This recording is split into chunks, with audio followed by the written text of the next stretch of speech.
Welcome, ברוכים הבאים to כולל ברוך אהבת ישראל, בעזרת השם. Today is Tuesday, twice as good, פעמיים כי טוב, as we do every Tuesday, ברוך השם, and we continue until Mashiach comes, and then after, בעזרת השם, פרשת השבוע in English for פרשת ויקרא. We're starting a new book, ברוך השם, the book of Leviticus, YIKRAH. As we know, today I want to say and dedicate this class, Bezat Hashem, first and foremost, in honor of partners in TORAH Foundation, Mr. and Mrs. Selwyn Eiseko. I want to, Bezat Hashem, thank them for all their support and all they do by adding TORAH all over the world, Baruch Hashem, in 1,600 cities around the world. We've been part of this organization, thank God, for about 6 years now, and we really appreciate all they do. I want to also thank several people. Be'ezat Hashem, I want to thank the Almog family, the Zmir family, and the Baruch family, and Be'ezat Hashem to the Hajjaj family, Shalom family. I want to say Rafua Shlema to Rovit'l bat Rachel, Yitzchak ben Gאולה, Glit, Ori Or ben Anat, Baruch Chai ben Chaya Miriam, Zehavit Batova, Batsheva bat Aziza, Anat bat Zizel, Yitzchak ben Ela, Pinchas ben Rachel, Keren bat Aliza, and Be'ezat Hashem to all the Jews around the world. May Hashem, Be'ezat Hashem, protect them and bring them to the land of Israel. Only Jews. We don't need any goyim in the land of Israel. So Be'ezat Hashem, Parashat Vayikra, just as far as general knowledge, this parasha is actually, it begins on what we call Aleph Ben Nisan, the inauguration of the tabernacle, the Mishkan. Just in general terms, the date of Aleph Ben Nisan was on the second year of coming out of Egypt, 2449 to the Jewish count.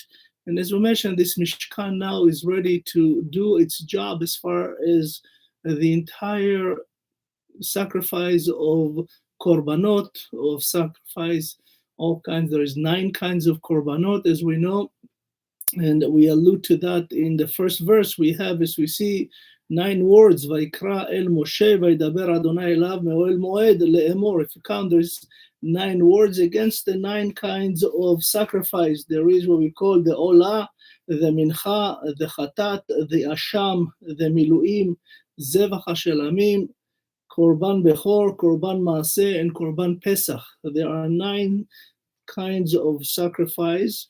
And the book of Vayikra, just so you know, the whole book is very much 1 month. It's from Aleph Ben Nisan until Aleph Be'iyar. And we see that HaKadosh Baruch Hu now giving the chance to the people of Israel to very much atone for their sin. As far as the book of Vayikra, they have Vayikra, the book of Leviticus, has the most mitzvot in all the 5 books of Torah. As we know, there is 247 mitzvot in the book of Leviticus and the book of Vayikra. For an example, in the book of Bereshit, there is only 3 mitzvot. In the book of Shmot, there is only 111 mitzvot. The book of Bamidbar, there is 52 mitzvot. In the book of Devarim, there is 200 mitzvot. Altogether, 613 mitzvot.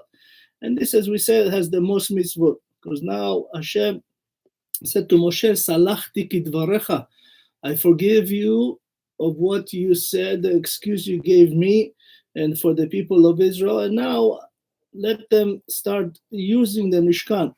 But we know that Moshe Rabbeinu was terrified coming into the Mishkan, to the tabernacles. We know in last parasha, in the end of book of Exodus, in Parashat Pekudei, he says, in the Maftir, by the way, he says, Vayechas ha'anan et ohel moed, uchvod Adonai mila et hamishkan. And Hashem covered the Mishkan with the clouds of glory, and Hashem's honor reside in the Mishkan. And he says that Moshe Rabbeinu, velo yachal Moshe lavo el ohel moed, ki shachan alav ha'anan, uchvod Adonai mila male et hamishkan. He says that Moshe was terrified, he could not go in. There's a question asked, why Moshe could not come in? So we know Moshe was in the clouds, so to speak, the clouds of glory for 120 days. What happened here? Why did Moshe Rabbeinu was afraid to come into the Mishkan, and now that HaKadosh Baruch Hu calls upon him. And of course, there's many explanations, but I want to touch upon a couple of them. What the Kabbalah says, the Zohar HaKadosh. By the way, there's a difference between the Zohar and the Kabbalah. The Zohar is, as we know, what Rabbi Shimon Bar Yochai dictated to his students to write. And after that came the books of the Kabbalah, and many, many books of Kabbalah. And those are generations ahead. The Zohar was given 2,000 years ago. And the book of Kabbalah started much later, after 1,600 years ago, and on all the way to some of the last book of Kabbalah. For an example, is from the Arizal, from the Gaon from Vilna, for the Ramchal, from the Haben Ish Chai, the Baba Sali, Or HaChaim HaKadosh, Rabbi Chaim Ben Atar. There's a lot of books of Kabbalah that explain the Zohar and its secret. So the Zohar HaKadosh says we have, if we notice, when we read the word YIKRAH, there's a small aleph. It's called aleph zeira, half the size of the original. So we know Moshe Rabbeinu, in his humility, he says to Hashem, don't call upon me. Hashem called Moshe, right now, as we mentioned, thousands of people surrounding the Mishkan. As we know, the Mishkan now is inside of the people of Israel. And Hashem calls upon Moshe, and nobody hears anything. Only Moshe can hear the voice of Hashem. And even though Moshe was so humiliated with humility, not chas v'chalila anything, but as we say, anava, humility, and he says, Hashem, don't call upon me. It's just, you are here now. You are amongst us. Who am I to come into the tent? You just tell me and I will speak to them. Don't call me to come in. He was so humble that, Hashem says to him, come on in, and Moshe was afraid. So the Zohar HaKadosh says something amazing. So why Moshe was afraid to come in? When Moshe saw the clouds of glory on the Mishkan, he saw something else that nobody saw. Only Moshe Rabbeinu could see that. The Zohar HaKadosh said that HaKadosh Baruch Hu brought with him thousands of angels. And those are the angels of letters, of the 22 Hebrew letters. And there were four of them, a group of angels that come to the last letter.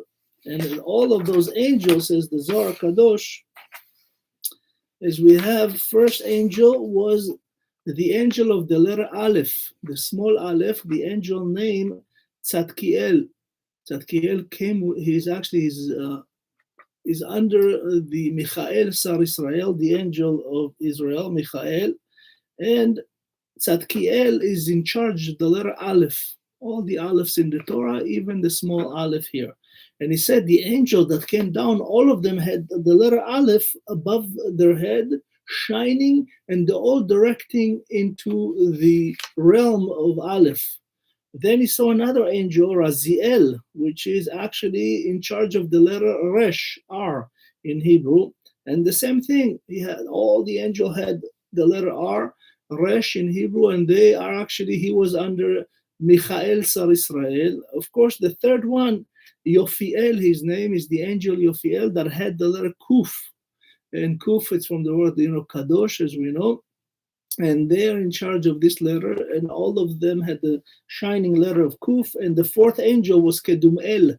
Kedumel was actually in charge of the letter Yud, and all of them exactly the same thing under the angel of Michael. And the fourth of them pointing into another angel, that's the angel of the letter Vav, which is the connecting letters. The word, all of them made the word Vayikra.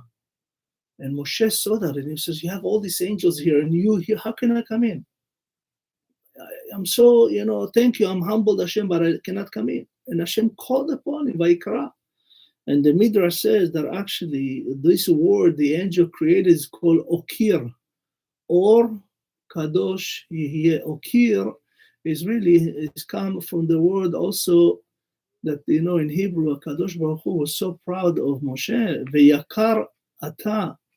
He says, Hashem, you are so dear to me, Moshe Rabbeinu. Moshe Rabbeinu, in his humility, says, don't call me, just say V'yakar, like accidentally you call upon me. And of course, we see that because of his humility, Hashem actually, that moment stated that Moshe anav mikol adam. He is actually most humble than any mankind from the creation of the world until the Mashiach. And of course, Rabbi Shimon Bar Yochai said to us that exactly when Moshe Rabbeinu was so enamored with this humility and this being humble, he asked Hashem, let me just write Vayikar. And Hashem says, no, the Midrash says that, of course, and this brought to us by the Baal HaTurim, it says that Moshe Rabbeinu, as Hashem, every parasha dictated to him what to write and would write. And when they come to the Aleph, Moshe says, let me just write half of it, not the big Aleph. He said, why?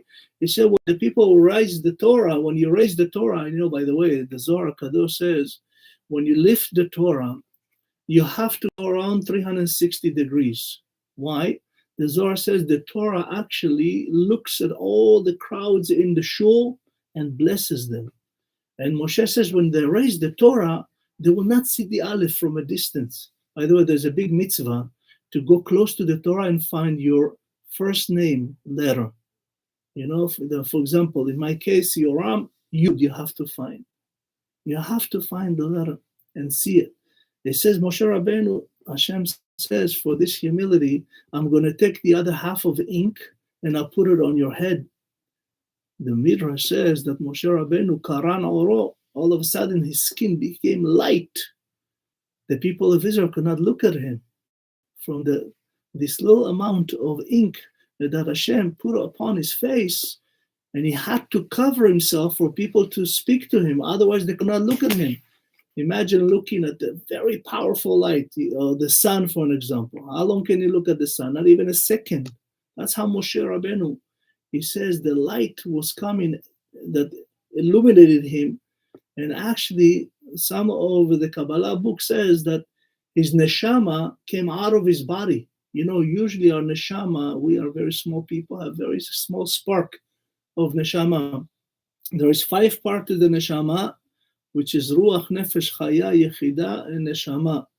And Moshe Rabbeinu had all 5 parts, and the yechida, which is the most powerful part of the neshama, Moshe Rabbeinu's body was able to handle his neshama outside of his body. And for that, Hashem basically allowed him to write the small letter Aleph. And we see that, you know, in a sense, it says, YIKRAH elav. All right, it says, YIKRAH el Moshe, vaydaber Adonai elav miol moed le'emor, daber el bnei Israel, ve'amarta elehem. There's so many speaking. So one of our sages said that, you know, YIKRAH, Hashem read to him what he's about to write. When Moshe Rabbeinu, by the way, received the Torah, in Mount Sinai, he received the entire Torah, the written Torah, the oral Torah, the Zohar Kadosh, all the halachot, all the dinim, the midrashim. You know, midrash is Moshe Darash. And of course, but when he came to give it to the people of Israel, he would write it as things happen. So for an example, on the 6th of Sivan, he received the 10 Commandments. You know, Moshe Rabbeinu then wrote the 10 Commandments. Then he went up for another 40 days. He wrote another what happened in those 40 days until what we call Chet HaEgel. And after Chet HaEgel, he went for another 40 days until Yom Kippurim. So altogether, Hashem gave him dictated, but not the future events. What he was allowed to write is really everything that happened. That's why Hashem says to Moshe, when Moshe says, can I see you? Hashem says to him, Raket achorai tir'eh, you can only see the past. You know, Hashem has no body. You know, we very much everything that we say, like for an example, that Hashem, etzba Elohim, in the finger of God. Hashem doesn't have a finger. It's just for us to understand in a low level of understanding of what really Hashem is all about. And of course, Hashem is everywhere. Everything, eheye asher eheye. You know, when HaKadosh Baruch Hu says to Moshe, I want you to speak to the people of Israel, ve'amarta alehem, meaning in a very, very beautiful tone, it says that, you know, I'm giving you this tabernacle, this Mishkan, to really sustain your life and survive. Of course, we know the Torah says, Adam ki yakriv mikem korban. a person, Adam, that will sacrifice from you. So really, from here we learn many, many teaching. Our Zohar Kadosh says that we, in us, as we all of us created after, everything else was created in the world, as we know on Friday, the last day of creation. And Hashem says to all creation, Na'aseh Adam betzalmenu, let us create a man in our image. And of course, the Zohar Kadosh says that a lot of the animals and a lot of the angels, a lot of the creation gave parts of them to Adam Arishon. Adam, the Zohar says, Olam Katan, has everything, the entire world is in him. And of course, we have, as we know, many, many people very much has a lot of character traits of animals, character traits of angels. But at the end, Hashem created him by himself. He by himself, YIKRAH. And as we know, it says that when you are sacrificing, you're sacrificing something from your animalistic part. The sacrifice really should be in you. Zohar Kadosh, why the Hashem says first, I want you to them mikem. Mikem, from within you. Mikem is also an acronym, measure for measure in Hebrew, midah keneged midah. The kind of sacrifice that you'll bring was according to your actions. In order, for an example, the first thing Hashem says to them, bring korban min ha-be'ema, from your animalistic part, min ha-bakar, from your so-called, action, and min ha-tzon, from your innocence, because after all said and done, this sacrifice came a chance for us to sustain our life. Instead of being the sacrifice ourselves, Hashem says, there is a lot of kosher animals that come as a reincarnation.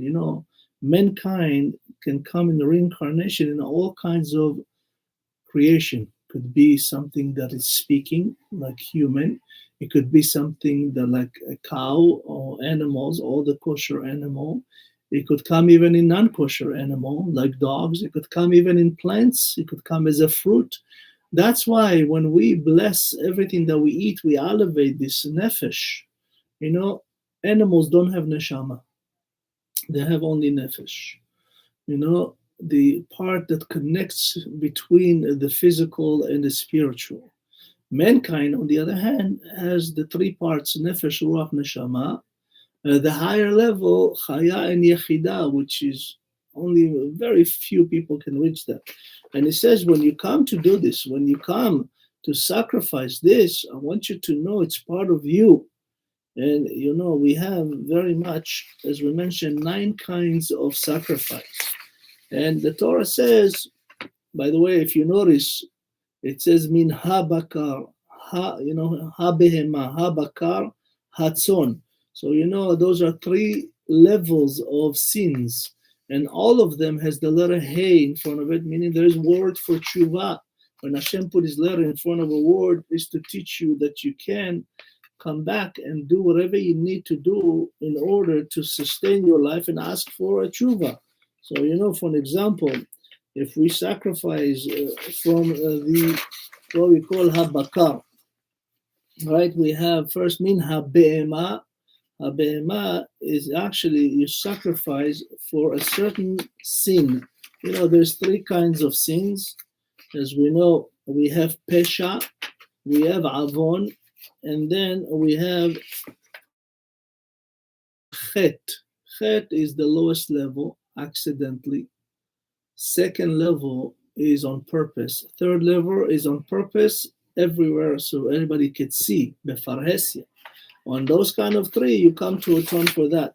As far as the sacrifice, just so we know, and this is a great moment in the time of the people of Israel in the desert, they were able to basically bring back Hashem's to earth and the Shekhinah. Because the Shekhinah, the holiness, spirit of Hashem, the Ruach Elohim merachefet al pnei hamayim, as we know in the book of Genesis.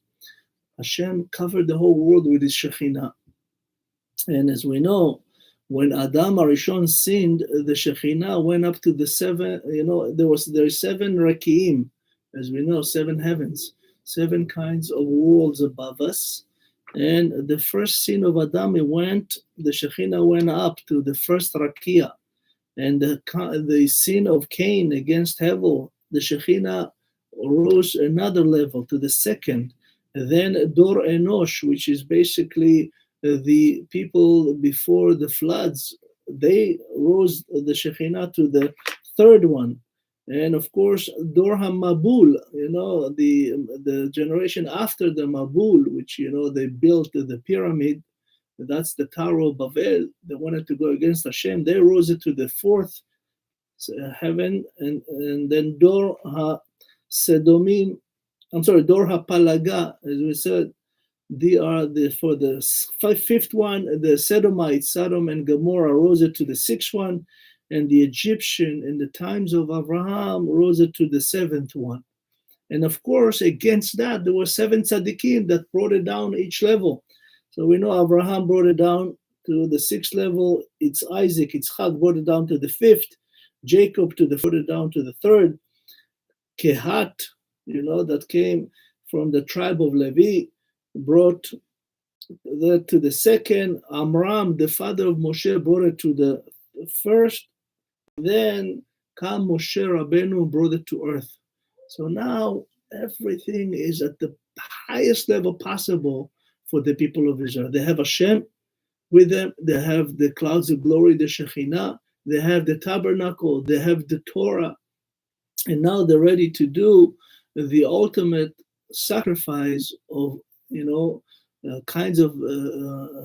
all kinds of sacrifice that would help them atone for them. So we know the Torah would say basically, Im Olah Korbano. It says Im Olah. So, as we mentioned, there's 9 kinds of sacrifice. But the Torah the Torah says that it's actually the essence of Olah is one sacrifice that you completely give to Hashem. Nothing left for the Kohanim, for the high priest, you have to sacrifice it full, you burn it all. It has to be only a male form, And this kind of sacrifice, the Olah, as we know, it has to be also sacrificed in the northern part of the Mizbeach, of the altar.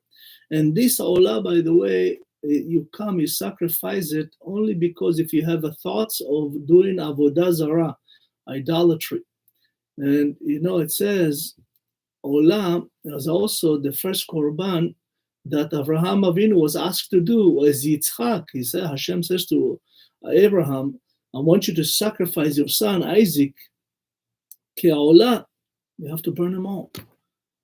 And the Torah says, the first one, I want you to remember the sacrifice that Abraham and Yitzchak were about to do is the highest level of Olah.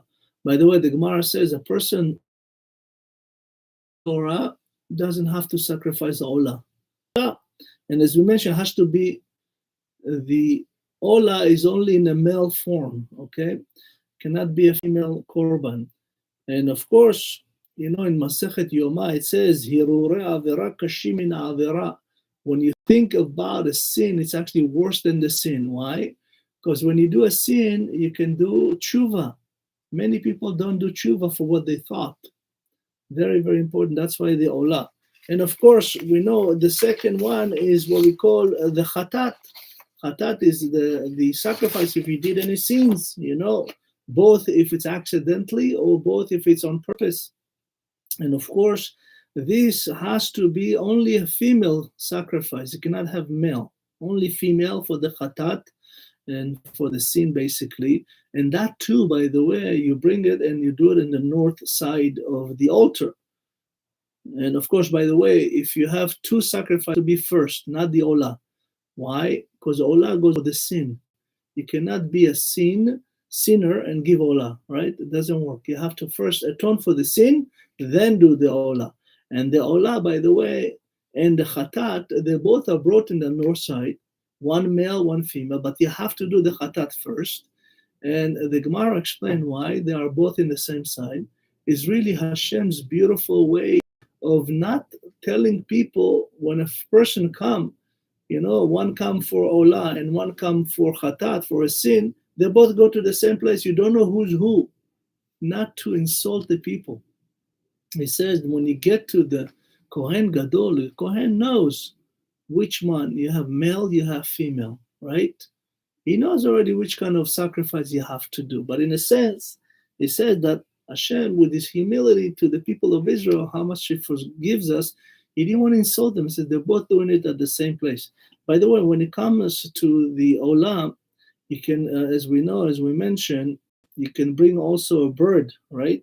And you can only male. And of course, in Chatat is birds male and female. You know, when it comes to the Ola, the Torah says you have to remove the head of the bird. But when it comes to Chatat, you just break it. You don't remove it. Why? Is to show us that Hashem is giving us a chance to do tshuva.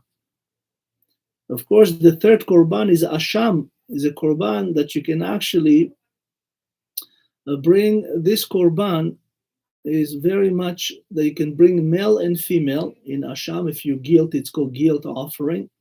And of course, the other one, let's say, by the way, this guilt offering, if somebody that steals, as we say, gazlan, there's two kinds. There's a thief, and there is a thief that has chaz v'chalila. A thief is afraid only of the people, but a thief that does it in public is not afraid. I'm sorry, the thief is not afraid of the people, and the person that does this in public is not afraid of Hashem and the people. And for that, they have to bring the Asham. And of course, the other one is Shelamim.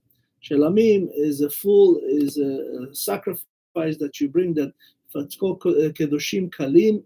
And this is, you can actually use it and eat it all over Yerushalayim.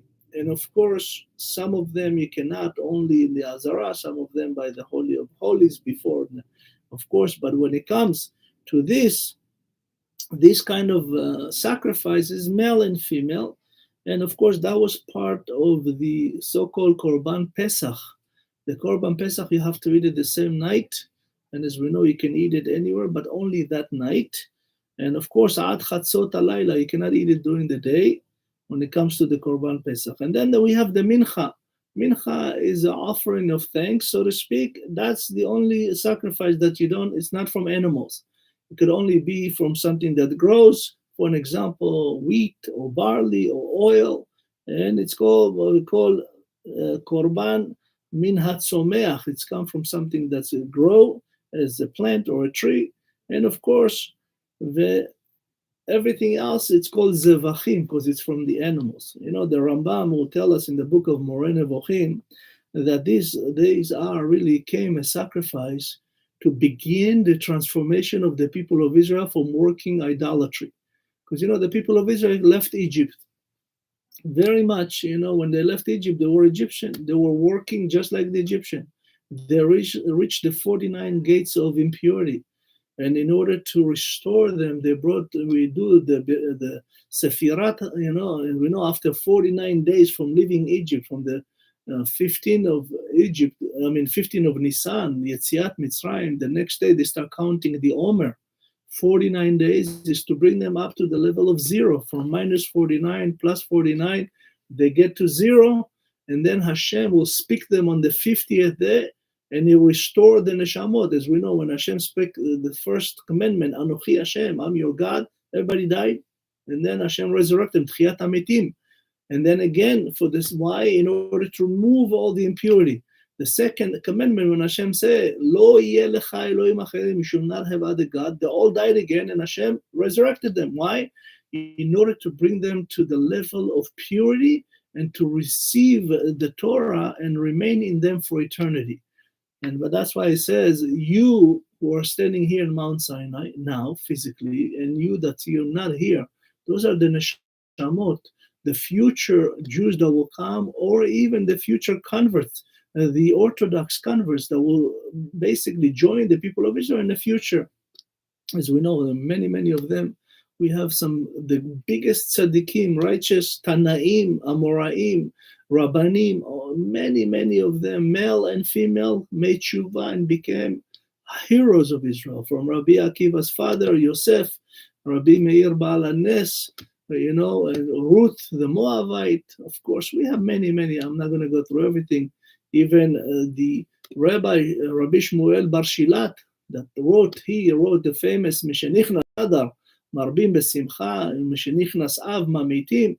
He's actually a grandson of Haman that converted. He was a rabbi in Bnei Brak that Rabbi Akiva basically ordained. Amazing. So, of course, the Korbanot, as we know, it starts on the 1st of Nisan.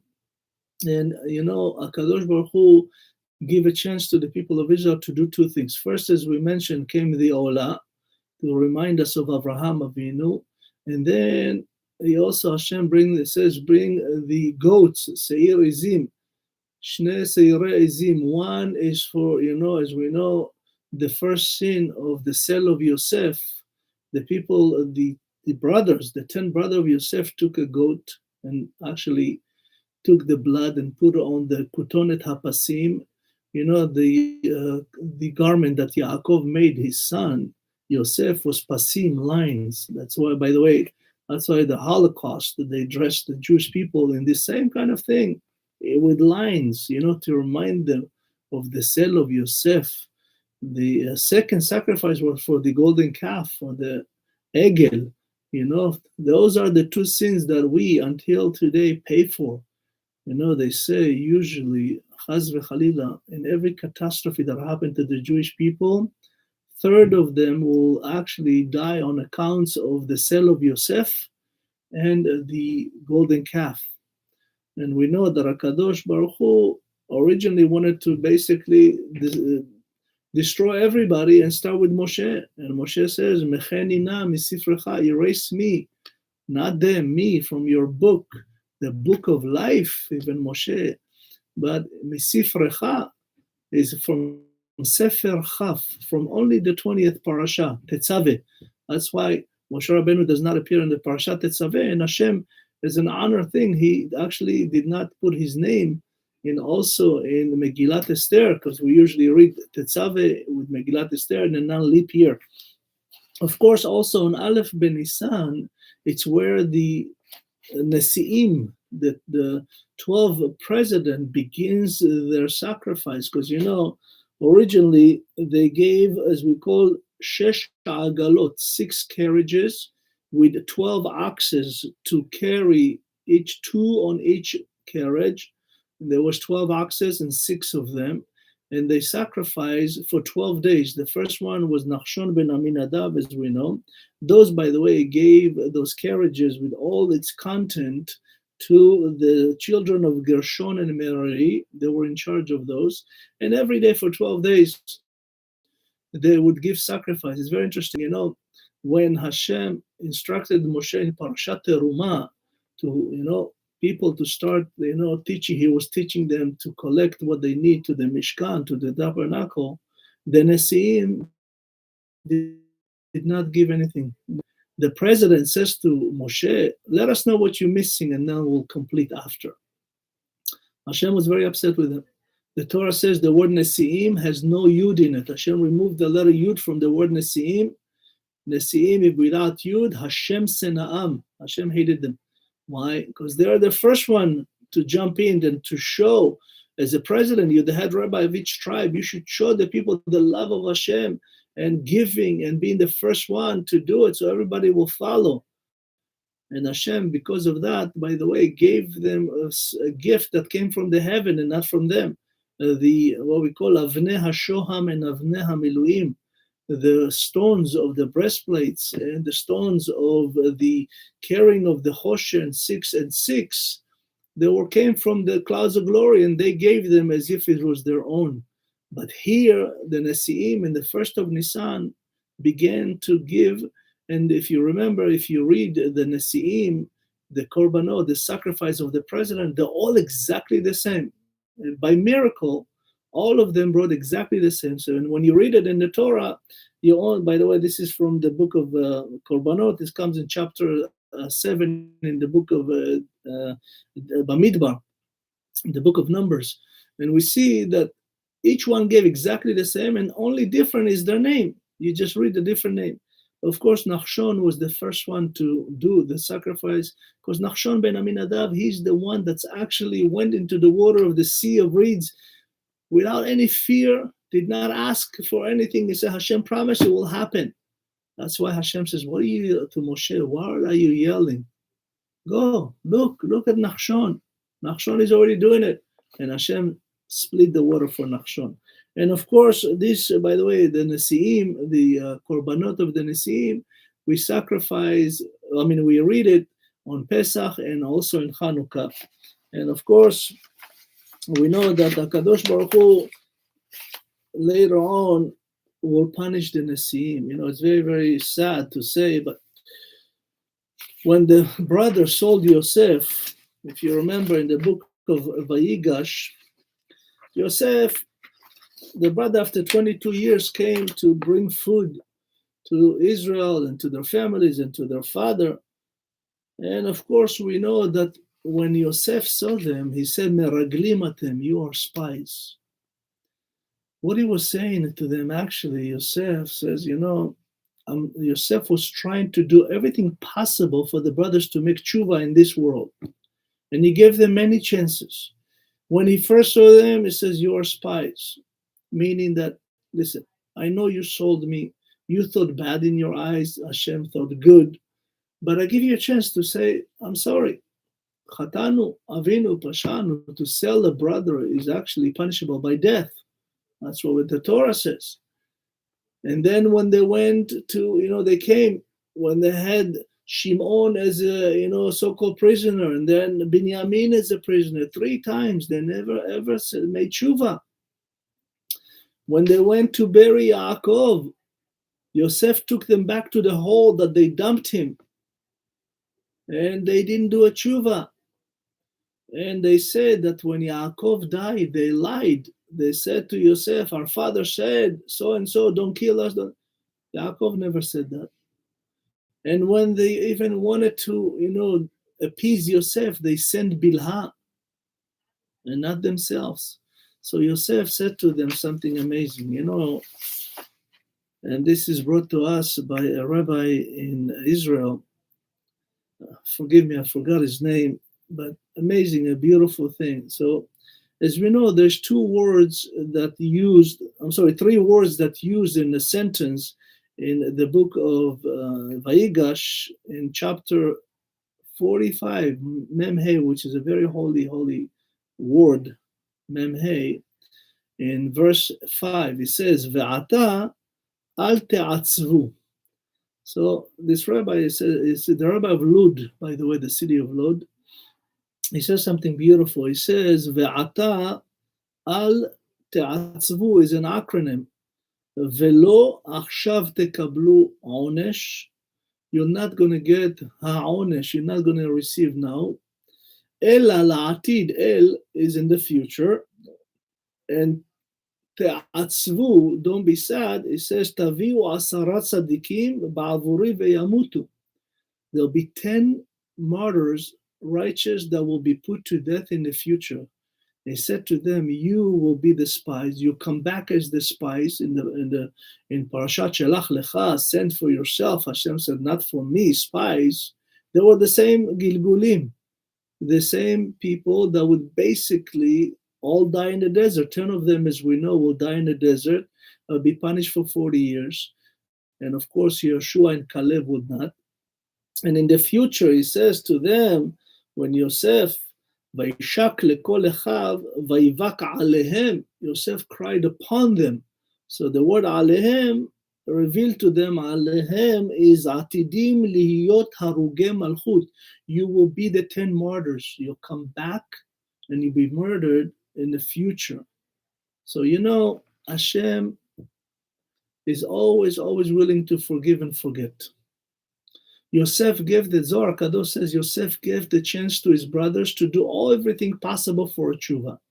Again and again and again, and they never made tshuva.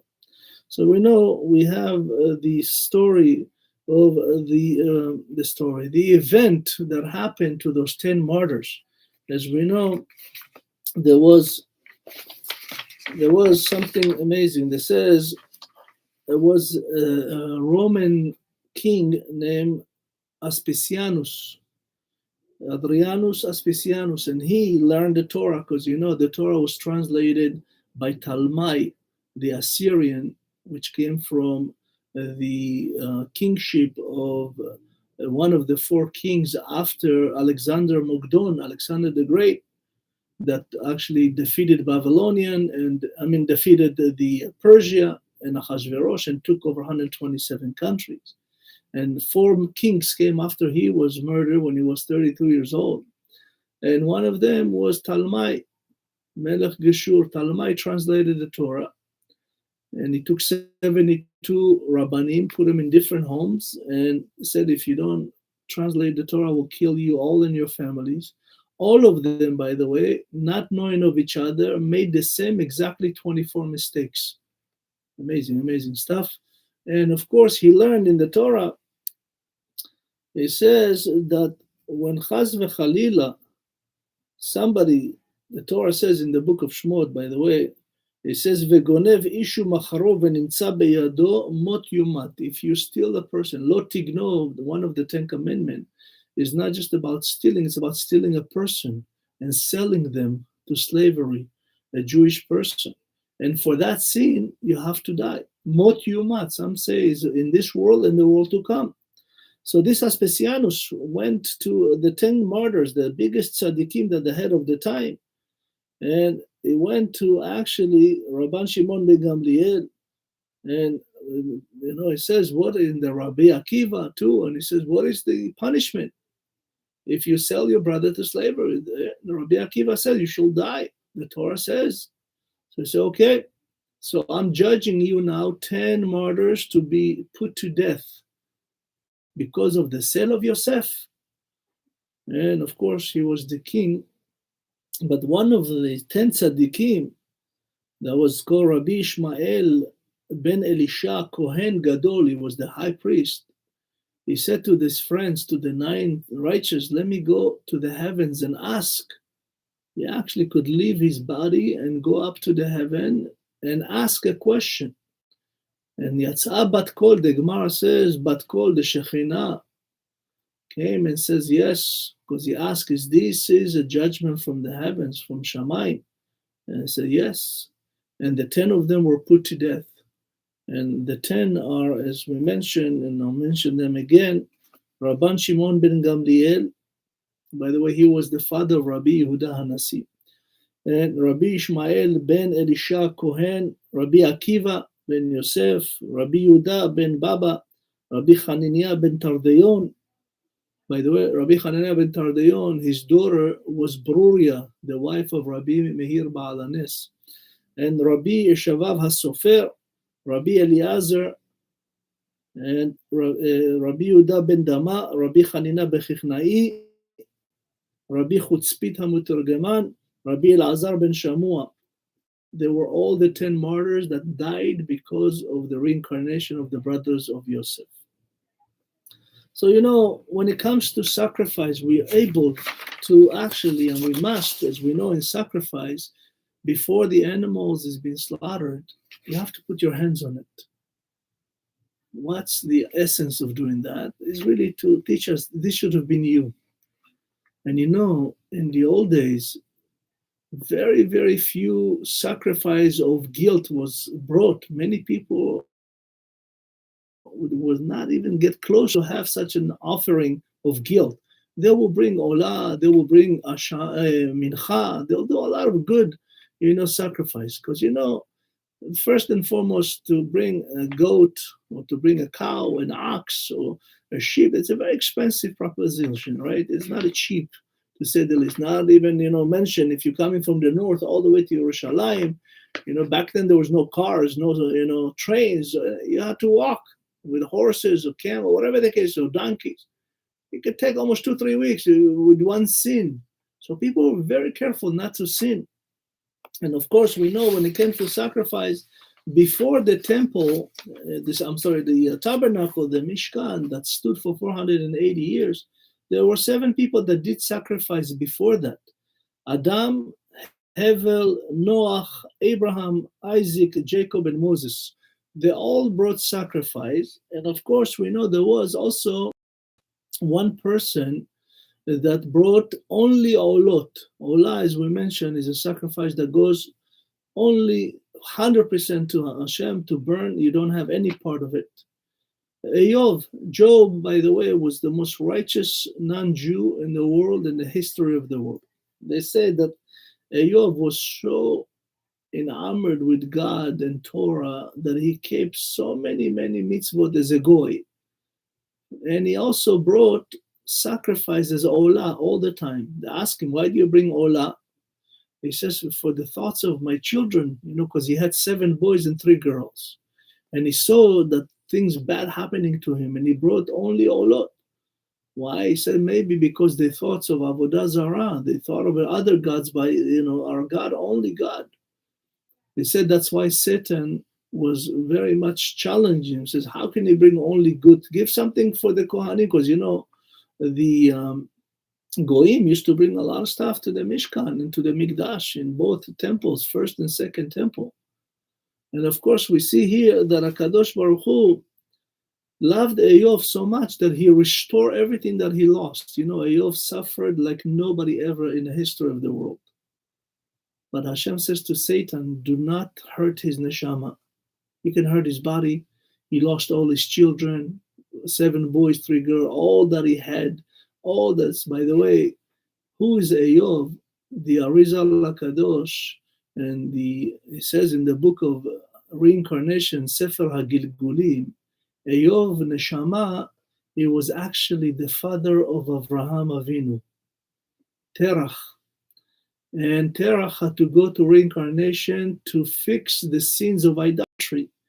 And then he was born, as we know, as Utz, and he will come back even as Eov. And then the last tikkun that he did, he was actually Rabbi Gamzu. Rabbi Gamzu was the rabbi of Rabbi Akiva for 22 years. And if you remember, Rabbi Gamzu, he had no legs. Rabbi Gamzu at the end had no legs and no hands. And he was very much at the highest level of tzaddikut, that's when he finished his tikkun. So how are we holding? We got to be careful with who we are. We don't understand what we've been before and where we've been before, how many reincarnations we have here. Of course, the Arizal HaKadosh have a secret. It says, if you want to know how many times you've been here, look at your hand that you don't write with and see the circle. Every circle is one life. I have 2.5. So I have been here for 2.5 years. It says you have 6 chances to come. As we know, 6 shanim ta'avod, 6 times you can come as human. And if you're lucky, b'shvi'it chinam, the 7th, that's it, you're in heaven. If not, you can be reincarnated as a fruit. By the way, when it comes to reincarnation, there's a beautiful teaching in the Kabbalah, the book of the Zohar Kadosh, and it's also in the books of Kabbalah. The book of the Kabbalah says that whoever actually sleeps with married women by force will come back as a camel. And whoever cheats, not by force, with married women will come back as a dog. And whoever speaks Lashon Hara will come back as a dog. So, the Gemara, the Zohar Kadosh says something amazing. Why the Torah uses the feeding of Esav like the feeding of a camel. Esav says to Yaakov, Hal'eiteni na min ha'adom hazeh. Hal'eiteni, lehal'eit is the way to feed a camel. Camel, as we know, big mouth. Yaakov had to pour a whole pot into one mouth. So why Esav says Hal'eiteni na? The Zohar Kadosh says Esav knew that he'll come back in reincarnation of a camel already, of all the sins that he did with married women. David HaMelech learned that, King David, as we know, he married Bathsheba. And he thought maybe Chaz v'Chalila he made a sin. But the Gemara says David HaMelech never sinned. But only lemara'it ayin, only because what it looks like. And David HaMelech asked Hashem, have I sinned with Bathsheba? And Hashem says, no, you have not. But again, because of what it seems like as a king, you should not have done this yet. Because, even though Bathsheba was divorced, Uriah Hittite gave her a get before he went to war. And by the way, until Yom HaKippurim War in Israel, 1973, all the soldiers had to write a get to the wife before they go. So if Chaz v'Chalila, they are lost or not found or captured, we don't know how their situation, if they're alive, so there will be no aguna. So their wife can remarry. So David HaMelech asked Hashem, have I sinned in the same sin of Esav? Hashem says no. So David HaMelech wrote in the book of Tehillim a very interesting chapter. Ashira la'Adonai ki gamal alai. He says, I'm singing to Hashem that he revealed the secrets that I'm not going to come back a reincarnation of a camel. Ki gamal alai. By the way, this is a joke. Now it says whoever a camel steps on them, they have to say Ashira la'Hashem ki gamal alai. But in a sense, really, the Zohar Kadosh gives us a lot of secrets about so many things. Moshe Rabbeinu, by the way, when he received the first 10 commandments, when he was on the mountain receiving the Torah from heaven, that Torah had actually everything in it. It was the written Torah, the oral Torah, and the Zohar, all in one Torah. And when he saw the sin of the golden calf, he broke it. He says, if I give them all this Torah now, they're all sinned and they all die. I don't want to obligate them in that. There was one thing that never left the Luchot. The Zohar says, out of all the 10 commandments, there was one commandment that did not break. The commandment of Shabbat, Zachor et Yom HaShabbat lekodsho. Why? That's why, by the way, they took the parts, the stone, the broken luchot, and they put it in the Holy of Holy of the Ark. The Zohar says that Hashem says to Moshe, I have a gift for you, for the people of Israel. And it's called Shabbat. So the question is, what do you mean Hashem has a gift that he received? He said, I have a gift that I received. And it's in Bet Gnazai, it's in my treasure trove. They said that, Avraham, Yitzchak, and Yaakov kept Shabbat before. The tribe kept Shabbat before. Moshe, in the 210 years, actually asked Pharaoh to allow them not to work 7 days. And he actually restored the Shabbat for the people of Israel. He said the Shabbat commandment never left the Luchot. He said because of the Shabbat we were saved. That's why he says, Yoter mishebnei Israel shomrim et ha-Shabbat, the Shabbat shomeret otam. More than we keep the Shabbat keeps us. Of course, the Gemara says that if we keep 2 Shabbat, Mashiach will be revealed. So we know how beautiful this, Shabbat. And of course, the whole idea of the sacrifice that Hashem brought to us in the Mishkan is really Hashem brought something else to the Mishkan.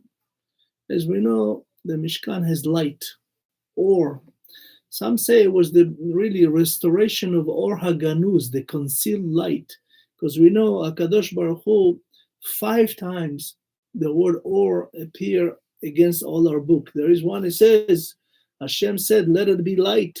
Let it be light, that's against the book of Genesis. And then Hashem says, and there was light. As we know, this is bringing the Jewish people from darkness. That's represent the book of Shmot, of Exodus. The 3rd time it says, Hashem saw that the light was good. Hashem saw that the Or was good. This is giving the people of Israel the laws and mitzvot. LaYehudim hayta Orah. Orah v'Simcha is really the Torah, the laws and the mitzvot. That's the book of YIKRAH. As we know, we're right now studying the book of YIKRAH. As we mentioned, this has 10 parashot in the book of YIKRAH. The entire book of YIKRAH is 1 month, just so you know. The entire book of Deuteronomy is 36 days. The entire book of Bamidbar is actually 42 years. And the book of Genesis is actually almost 2,400 years, just so you know. And the other, the 4th, Hashem spread the light from the light from the darkness. Vayavdel Adonai ben ha'or uben ha'choshech. This is the separating between those who came out of Egypt and those who did not. As we know, in the plague of darkness, only 20% survived. 80% died. The Jews, almost 15 million, as we know, originally were, and only 3 million came out. Chamushim yatsu, only 20%. In the light, in the darkness, they were buried. And it says this is the fourth time, and that's represent the book of Bamidbar, the book of Numbers. And Hashem called it out the light, and he called the day. Vayar Elohim et hayom, as we know, vayi or, vayi erev, vayi boker, yom echad, the light called a day. He said that's providing the spiritual human needs with the physical food. An animal sacrifice at the altar, representing the book of Devarim, the book of Deuteronomy. So every light is the 5 books of Torah. As we know, we have 24 books in the Torah, the Bible. The 5 is the book of Moses, as we said, the book of Moshe. Why the Torah called it the book of Moshe? It means the book of all of us. Each Torah, when we learn, is our Torah. It could be the book of that's watching. It could be the book of Lily. It could be the book of Shimon. It could be the book of Akiva. It could be the book of Yoram. It could be any book. Your Torah is in your name. Then we have the Nevi'im, 8 of them, right? The prophets, and the Ketuvim, 11, 24 altogether, against the 24 hours a day, against the 24-hour, that HaKadosh Baruch Hu, when he created the world, there was 6 days of creation and 1 of rest, right? In a sense, the Torah give us the opportunity to do the sacrifice for us to atone for ourselves. Everything that the book of YIKRAH, the parasha of YIKRAH, it's really telling us, I want you to know, when now that Hashem reside within you, Asuli Migdash v'shachanti betocham, build me a temple so I can reside within you, both in a physical way, in us, and in our cities. We have a shul, we have a kollel, we have a yeshiva. In our home, you have to set a place of holiness where you can study Torah, whatever it is, few times a day, an hour, half an hour, 10 minutes, whatever, but set time for Torah. This is very, very important thing. And of course, we know 10 things the Gemara will tell us, that there were 10 atarot, 10 glory crowns came to the world when the Mishkan was open, when the tabernacle was open on Aleph Ben Nisan. It says in Masechet Shabbat, Tracket of Shabbat, Pei Zayin 87:2. It says that was Rishon Lemaaseh Bereshit, the first of the crown of Bereshit. Rishon LaNesiim, the crowns of the presidents. Rishon LeKehuna, that's when Aharon really been restored as a Kohen, full Kohen Gadol. The crowns of Avodah, the crowns of sacrifice.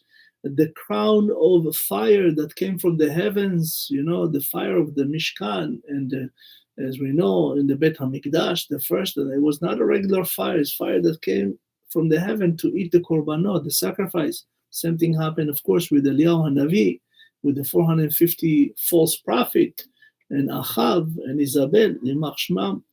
And of course, the 6th one was the first time the crowns of Achilat Kodoshim, to eat holy sacrifice. Of course, there was the first, the Shikun HaShekhinah, it was the crown of the Shekhinah to reside on the people of Israel, and the tabernacle, the first Levarech et Israel.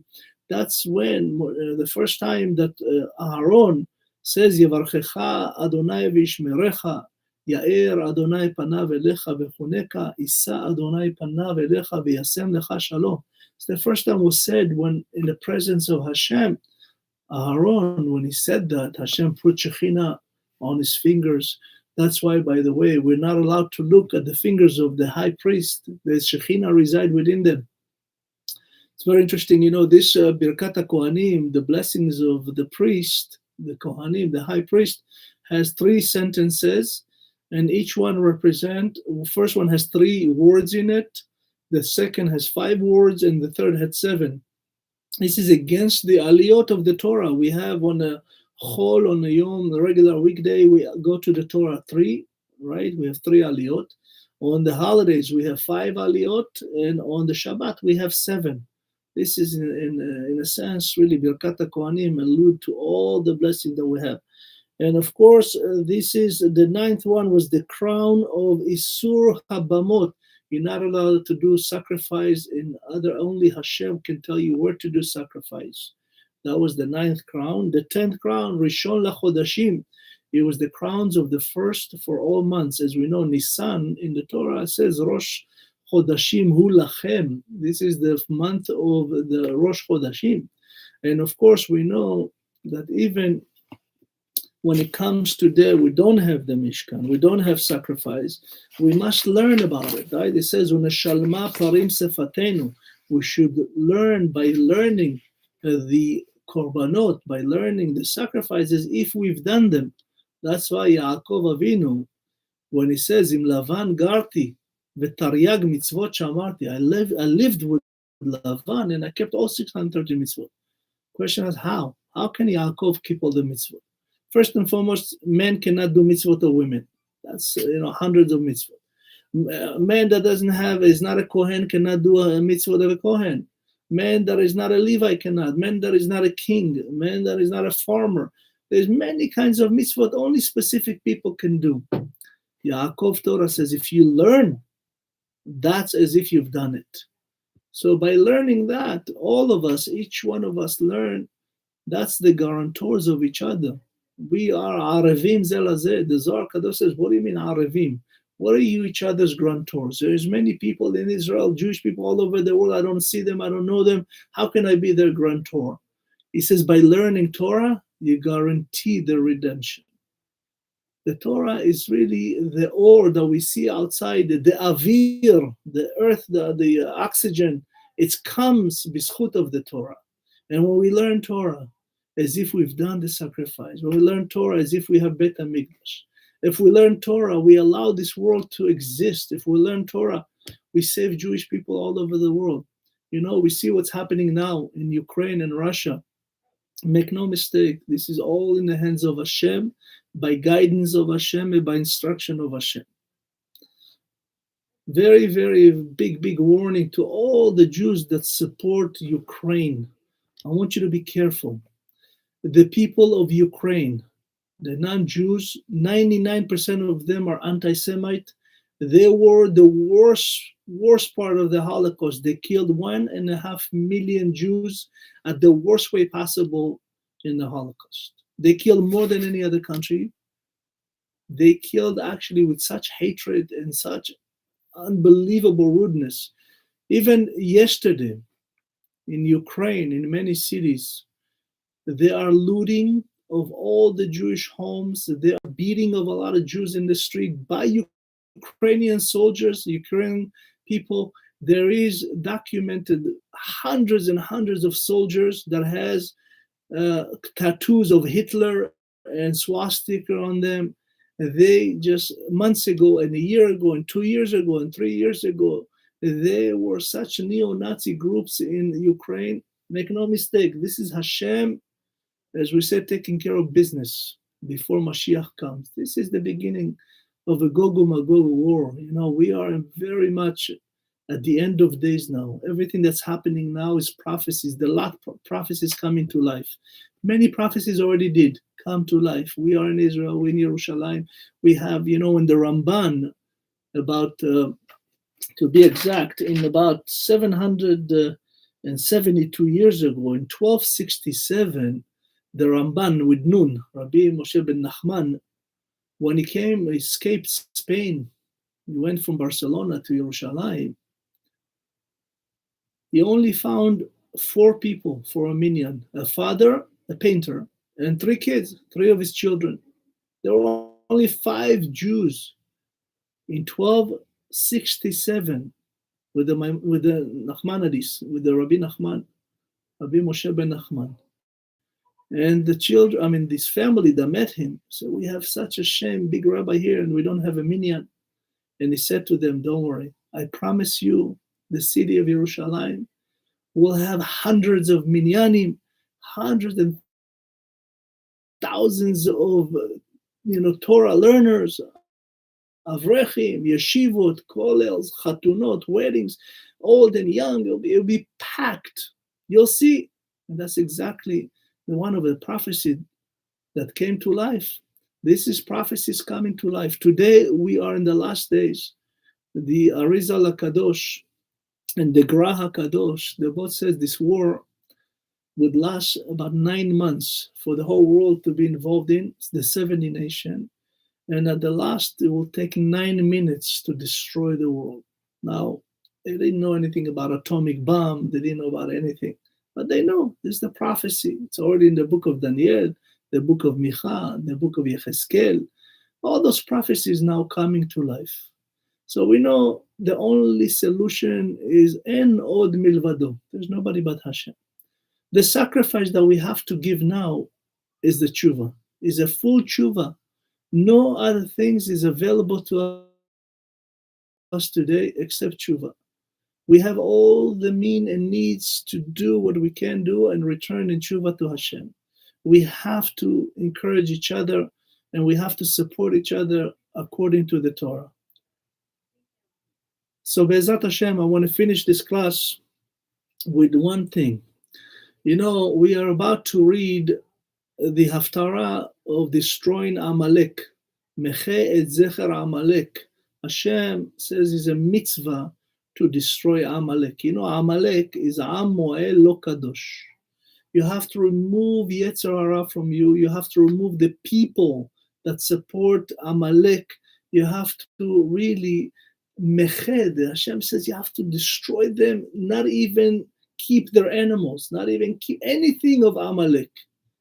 Why? This is the worst kinds of people that actually, really, it's part of what we have today in Israel. We have a lot of those Amalekites in Israel. We have a lot of the Arab Rab. That's all they care about, destroying Hashem, the Torah, Judaism. We have today, unfortunately, so there's 5 kinds of Arab Rab in Israel. And now is the time for us to defeat them only by Torah. Today we're the place that, as we know, in Israel today, there's dozens and dozens tried of terror every day. The corrupt police beating, you know, as you could see, Avrechim and yeshivot boys for no reason. They're actually destroying yeshivot and Jewish villages. They do everything to destroy the people of Israel, the Jewish people. And we are now YIKRAH. We have to call upon Hashem. We have to rise up, stick to Hashem, and ask Him to forgive us and bring us redemption. So Be'ezrat Hashem, in order to remove the decrees that's about to happen, Hashem says, I have a chance for you.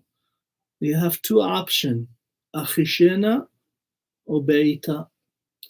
You know, it says when Mashiach will come, there's, as we know, 2 kinds of Mashiach. There's Mashiach ben Yosef that will handle all the wars and Gog and Magog, defeat the Goyim, and then Mashiach ben David. He will come and rule the world with Hashem. And we know the 2 conditions is Achishena or Be'ita. Achishena means I'll bring it fast. Achishena means I'll bring it ahead of its time. If you do tshuva.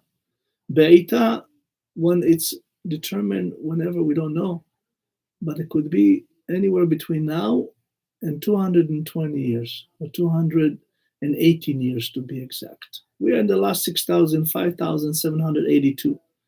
We have a chance to bring it now, this week, tomorrow, today, if we all do tshuva. This Shabbat, if we all keep Shabbat, Mashiach will be revealed. So Be'ezrat Hashem, I wish upon all of you the very, very, very close Yeshua, redemption, Mashiach will be revealed. I thank you so much. Again, I'm Rabbi Yoram Dahan, Yad Talmid in Kolel Baruch Avat Israel. I want to again thank the Selwyn family, Eisako family, and the partners in Torah, and to all of you for being with us, and to all the people that support the Kolel, the Rafua Shlema, Hatzlacha, and Be'ezrat Hashem will merit Mashiach in our days very, very soon. We all come back to the land of Israel, and the 3rd and final temple will be brought down from the heavens, ready to go, and then resurrection of the dead. So Be'ezrat Hashem, please do me a personal favor, share the class with everybody on YouTube and on Facebook, but we know we want to have more and more people on YouTube, so Be'ezrat Hashem, we can, as we say, Hafitz Torah Ve'Adira. I want to wish all of you also a happy Purim. if you can and if you like, we're helping orphan children in the yeshiva to celebrate Purim and to bring them mishloach manot and food and tzedakah.